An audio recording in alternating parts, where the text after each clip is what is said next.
So we are solving programming exercise 422 cubes of the Java Mooc course, and the exercise says that write a program that reads string from the user until the user inputs the string end. As long as the input is not end, the program should handle the input as an integer and print the cube of the number provided, that is number times number times number. Below are some example outputs. 3 cube is 27, minus 1 cube is minus 1, 11 cube is 1331, and n, and it's n. Okay, we have done the first part in the programming exercise 420 as well, right? So let's 421 is the same thing. So now let's just move into 422. So here we have our problem. So as usual, let's take let's take the while loop, true, and okay. All you have to do is does this say anything? No, we are just directly entering 3, right? So let's make that first of all a string variable called number equals to scanner dot next line, right?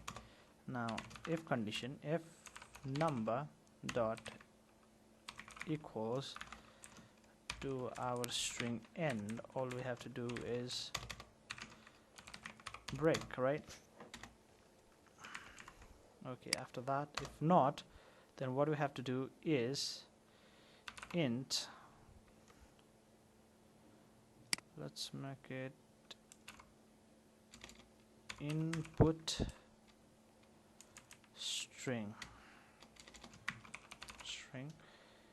and let's make it input string int input number equals to integer dot value of input string, right?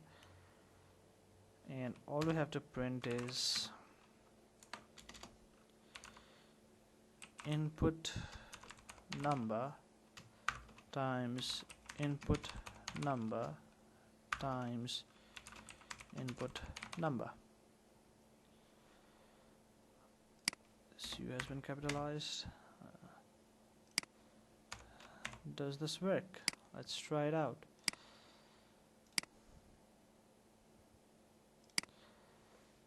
Let's enter the 3, gives us 27, minus 1, gives us minus 1, 11, 1331, and if I hit enter, the program stops. So yeah, let's just submit it. So it's waiting for results from the server. All tests passed on the server, so thank you.